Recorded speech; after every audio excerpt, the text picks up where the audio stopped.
You can either give life or take life by the words you use. So you got to be very careful now with this emotional power. You got to use it very wisely. Well-chosen words, yes. But now we need measured emotion and well-chosen words. Words not only give life, words kill. So since words are that powerful mixed with emotion, here's what's important. Next line, learn to measure your emotions. Because if you don't do that, you can do more damage than good. With words, you can kill someone's incentive. You can kill someone's dignity. But words loaded with emotion, it's so powerful, but you got to measure it. Words can work miracles. One is having something good to say. Number two is saying it well. Let me give you a quick list on saying it well. Number one, sincerity. Best place to start if you want to communicate well is let your sincerity show. Next is repetition, the mother of skill. I've been at this 33 years. Someone says, well, you give a pretty good seminar. I should. 33 years? 33 years. Repetition. Next, brevity. Sometimes you don't need many words if you're totally sincere, I'm telling you. Jesus' presentation in gathering up his team called disciples was fairly short. He just walked around the countryside, took a look at somebody and said, you follow me. That's brief. I mean, that's short. Now, why could he get by with such few words? And this takes care of a lot that I've tried to share with you today called personal development. Here's why I think Jesus could get by with such few words. For all that he was, that he didn't have to say. Take that scenario home. For all that I am, that I don't have to say. Just a few words could be dynamic in affecting someone else's life. A child, a business colleague, a sales client. Next, vocabulary. Got to work on your vocabulary. Some of my friends took a survey among prisoners working on some rehabilitation program. They weren't particularly looking for this, but here's what they found. There's definitely a relationship between vocabulary and behavior. And here's what they found out. The more limited the vocabulary, the more tendency to poor behavior. And when you think about it for a while, it makes sense. Words are a way of seeing. And if you don't have a good vocabulary, you can't see very well. Can you imagine the mistakes in judgment when you can't see very well? Next, words are a way of expressing what's going on in your head, what's going on in your heart. What if you can't see well and you can't express well? You can imagine the tragic scenario of 5 years of that, 10 years of that, 20 years of that showing no improvement. Behavior now becomes a major problem. And that person's world gets smaller and smaller and smaller. Why? They can't see and they can't express. And finally, they don't need much bigger place than a 10 by 12 cell. Their world is so small anyway, don't need much bigger place. I'm asking you to stretch your vocabulary. I used to put words up on a 3 by 5 card. I drove a lot back in those days, but at the end of the day, I'd mastered 2 or 3 words. My oldest daughter, Linda, with my grandkids, starts the day with what's called the word for the day. She writes it on a chalkboard, the word for the day. And the kids memorize that word and the meaning of the word. And every once in a while during the day, she'll say, what's the word for the day? The last day I was there, the word was superficial. Natalie's 4, Nathaniel's 5. And several times during that day, Linda, my daughter, would say, what's the word for the day? Natalie would say superficial. And she would say, Nathaniel, what does that mean? On the surface. Several times during the day. What's the word for the day? Superficial. What does it mean? On the surface. If you were to ask my grandkids, the last time Grandpa was here, what was the word for the day? I'll bet you they'd probably know. Superficial. On the surface. Why not learn a word a day? Why not add to your vocabulary so you can see more, see better, and express better? Put out in words what's in your heart, what's in your soul, what's in your mind. So say it well. Here's number 3. Number 1 was have something good to say. Number 2, say it well. Here's number 3. Read your audience. These are just simple concepts now. You've got to add some of the details, but that's what I'm mainly good for, is concepts. Read your audience. If you're talking to a child, you got to study the face of the child. You got to study a little body language. You got to study what's going on. So you'll know whether to shift gears, come on a little stronger, ease off a little, might be too strong, search for another illustration, soft, strong. A lot of that is dictated by reading your audience. When I first started lecturing, I had some challenges here. I was so absorbed in my notes, lecturing like this. I'm telling you, in those early days, the audience could have left and I'd have kept right on going. I didn't know what was going on down here. I didn't know what was going on over here. I didn't have any idea what was happening over here. Whether I should come on a little stronger, ease back. I didn't know. I couldn't read my audience. So, read your audience. The spirit, power, and emotion with which you translate your communication. Intensity gives power to vocabulary. Words are just words, but here's what's powerful. Words loaded with emotion. See, that's what's powerful. You say, is the word powerful? Yes, the word's powerful, but the emotion is so much more powerful. It's different reading the word bastard in the dictionary and have somebody call you one. If a word is a word, say, no, a word just isn't a word. It all depends, right? It depends. So, emotion is like, if I took a little straight pin, right? Guy buys a shirt, it's got all these pins in it, right? You got to take out all these pins. If I took one of these little straight pins and I threw it at you, and it hit you in the face or the hands, you'd feel it, this little straight pin. But what if I took that little straight pin and wired it to the end of an iron bar about this long? See? And I let you have it with that, I could drive the pin through your heart.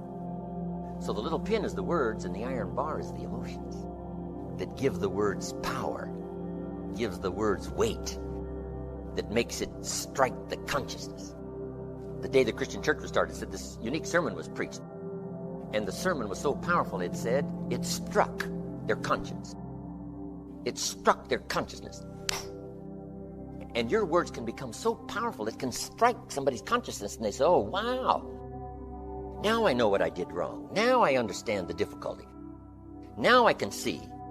And words can become that powerful that they strike the heart, they strike the mind, they strike the consciousness, so that somebody can see. Too much firepower destroys the opportunity. We say, we don't shoot a cannon at a rabbit. That's too much firepower. It's effective, but you got no more rabbit. Right? We're talking now about being effective. Here's the key, enough emotion. Now, the men have to work on enough, and probably the female side has to work on a bit of restraint. The men, a bit more, enough, and the women, not too much. And we all have to measure that, whether it's in our business, whether it's in sales, or whether it's speaking to a child, enough but not too much. I mean, this, you can't believe what a little bit of course on this stuff will do in helping you to sense some things you didn't sense before, see some things you didn't see before, and pick up some signals you never picked up before by just paying attention.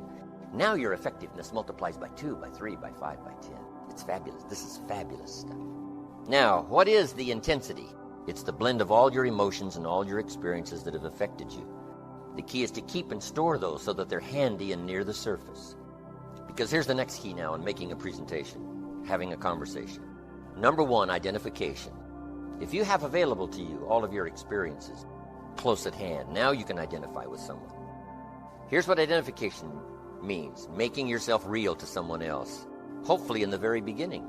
If a man talks to a man, that's a pretty easy identification. If a man talks to a woman, a lot more difficult. If we're the same, if we're sort of the same, it's a lot easier to identify. Here's what identification means: building a bridge between you and someone else by relating some common experiences. You start with that. But now how does an adult 40 relate to a child of 12? That's a long bridge from 40 to 12. How would you do that to get a child's attention? How would you do that to build a bridge so you could have a good conversation? Here's one of the keys. Remember when you were 12. You just got to go back and see if you can't pick up the threads of your own experience so that you can now relate to somebody that's 12, a teenager. Man and woman, totally opposite. But if I've been lost and you've ever been lost, if we talked about that, I'll bet that would identify. Have you ever been lost? And she says, yeah, I remember being lost. I remember when I was lost. Now we've got something in common. If I've got children and you've got children, even though I'm a father and you're a mother, but at least if we have children, we have something in common. Little things you can think of that helps to build a bridge fairly quickly between you and someone so that you have a better chance now to communicate well. We call this simply identification. Next, key to good communication is learn to attack the problem but not the person. This is an art. Too often we attack the person that is so closely identified with the problem, but the key is to attack the problem. We expect the doctor not to attack the patient, but we expect the doctor to attack the disease, to attack the problem, to make the operation successful, save the patient. So here's what we expect a doctor to be: very professional. Matters of the heart are delicate. You can't operate on the heart with a hatchet. If you were about to go under for the heart operation and you heard the doctor say, "Hand me the hatchet," you'd come awake. We're talking about my heart here. No, and some people go after matters of the heart with a hatchet, right? Too severe. They're not careful enough to handle the problem, to go after the problem. But the key is to save the patient. And this is why you have to use this language even with your children. I love you, but I hate what's happening. I don't hate you. And if you learn to deal with your kids that way, they'll appreciate what you hate as long as they know what you love and what you hate. And sometimes you just got to say it. You got to make it clear. I don't hate you, but I hate what's going on. I hate what I see. I hate what's happening. I don't feel good about it. I feel good about you, but not about it. See, if you make it clear, that kind of communication is so useful. It is so powerful. Now, here's one of the best ways to attack a problem, and that's to confess you've got it or that you've had it. Say, Mary, the reason I'm talking to you about this is I'm telling you, I've been through it, and I made some wrong decisions, and let me tell you what it carved out of my life that I'll never get back. One of the best illustrations is to use yourself. If you're getting on somebody's case, say, hey, I remember somebody got on my case and saved the day. If that person hadn't come along, got on my case, told it like it was, give it to me straight, I'm telling you, I'd have been lost, I'd have been gone, wouldn't be here to talk to you. So listen to me from my own experience. See, that kind of communication is so valuable. Now, here's another way to attack a problem. Use an illustration of a person that isn't there. So let me tell you about Joe. John said, oh well, sure enough. I'm telling you, he regrets to this day his oh well attitude.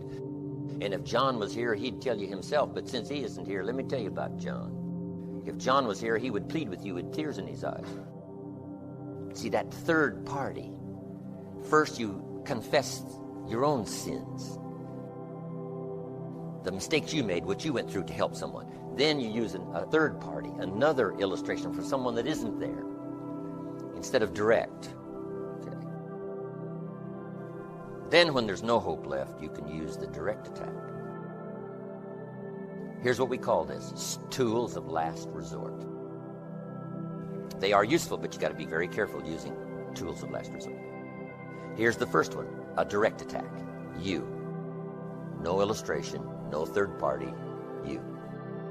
See, now you got to be very careful when you go direct, because now confrontation is always, it's difficult.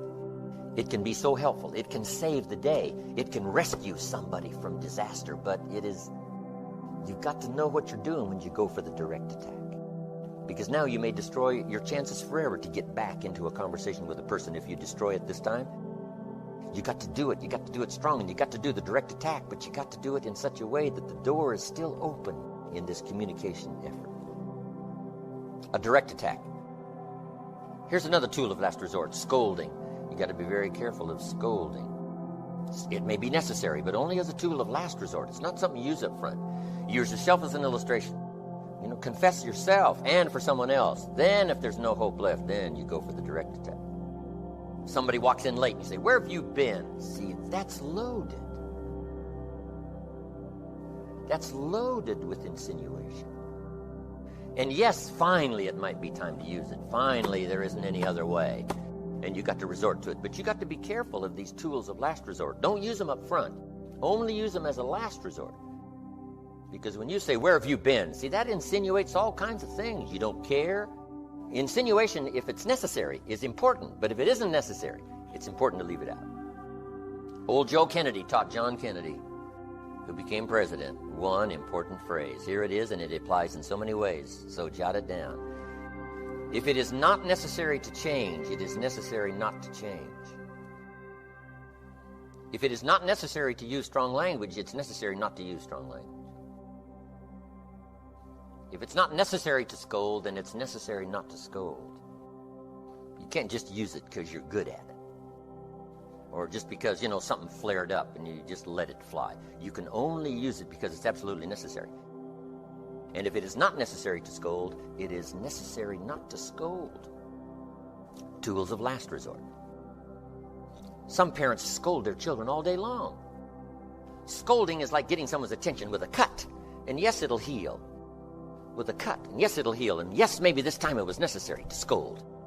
But what if you did that all day? Every day, all day. Next is sarcasm. There's a place for sarcasm. Who do you think you are? But see, you wouldn't use that up front. You wouldn't use it every day. You wouldn't use it very often. Now, there is a time to use it, but sarcasm, you got to be careful. A lot of things concerning human relations, you got to be careful. Here's one of the most important. Husband and wife have to be careful. Teasing. You got to be very careful. Because with teasing, it's too easy to cross the line to where teasing becomes cruelty. Even with children, you got to be careful teasing children. Children have to be careful teasing each other. Why? Because it's so easy to tip it just a little too far, and it's the beginning of cruelty. We say, well, we call it teasing. Say, no, some of it's the beginning of cruelty. Not ultimate cruelty, not devastating cruelty, but it could lead to that. So you got to be very careful. The human heart is very fragile. No matter how strong and powerful and loud the exterior may be, I'm telling you, that ain't true of what's going on inside. Everybody's consciousness and dignity and heart is a delicate matter. And you can do so many useful things, and you can have such an unbelievable success if you just follow a few of these little guidelines, especially on tools of last resort. Save it up. It's like profanity. The key is to save it up. If a guy swears and cusses all day, say, oh, don't mind John, he's just a cusser, right? I mean, we have to put up with his mouth all the time. But see, that's ineffective. But somebody that doesn't use profanity, I'm telling you, the day they do, the world stops. A mother screams every day. Finally, the kids just get used to it. Other kids come over to visit, and they say, don't mind Mama, she's just a screamer. She just screams all day long. But see, one day it might be fatal. The little 3-year-old is headed for the street, and the truck is coming. Mama screams. Doesn't mean anything. Because she's been screaming every day, all day. See, if she would have saved up her screams when the 3-year-old is headed for the street and she screams, the world stops. Wow. Mama doesn't scream that often. But when she does, it means something. What's the old story? Cry wolf, right? Too often. Just save it. Okay. So, with care, you can help so many people if you do it with care. Careful communication. Powerful, yes, but careful, yes. Next, on communication. The power of persuasion. Let's talk about that. We can present, but here's what the ultimate goal is in communication, is to persuade, not just to present. So what's the difference in presentation and persuasion? Let me give you just a few tips. Here's number 1. Become a good storyteller. One of the great ways to persuade is to illustrate with a story, a story, a story. Pick up all the stories. Whether it's a story for a child, you got to have kids' stories. You're talking to teenagers, you got to have some teenage stories. Don't be lazy now in gathering these stories because they're so valuable in illustrating a point. stories, personal stories. Search around in your own life and say, here's a story I haven't told for a long time, or here's a story that, I never could tell because when it happened, it was too fresh and too severe, but now I think I can tell that story. Don't be lazy in gathering up these stories so that when you're talking to a child, you got the stories. You talk to a teenager, you got the stories. When you talk to a woman, you got the stories. When you talk to a homemaker, you got the stories. No matter who you're talking to, you got stories, you got ways and means to illustrate your point. That's number one, be a good storyteller. Here's number two, accurate facts. If you're going to communicate, speak the truth. There's nothing more powerful than the truth. It sets everything free. It sets you free to give a strong testimonial, the truth. Especially in business, here's what you don't need, exaggeration. But it's unimportant, exaggeration. You say, well, I got to pad the numbers so it'll seem right. You say, no. Something will give you away in your voice. Somebody will also pick up those signals and say, those numbers don't sound right. Here's the important thing in business. Make sure it turns out to be easier than you said and more than you promised. Easier than you said and more than you promised.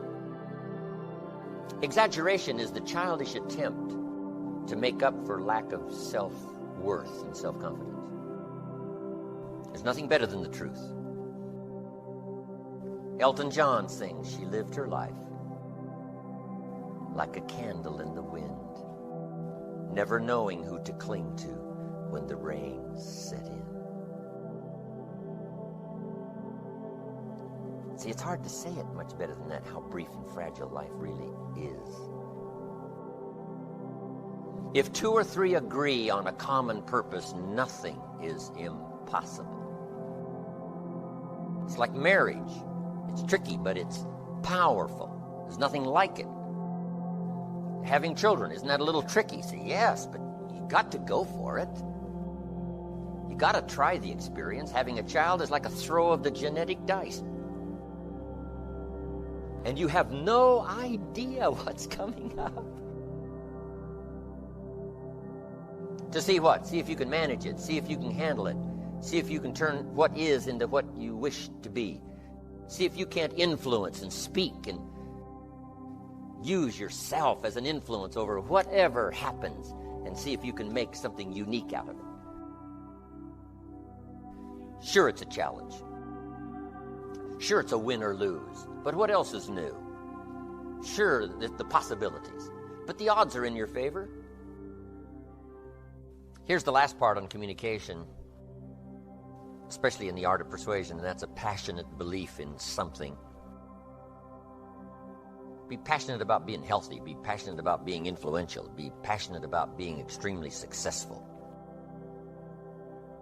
Take whatever you've got and turn it into a successful, prospering, flourishing, exciting, financial, social, personal, spiritual life. Right? That's the passion. To be all that you can possibly be. Fueled with the fire of a passionate belief. It can be any experience or a collection of experiences that furnishes for you the fuel that puts that sparkle in your eye every day.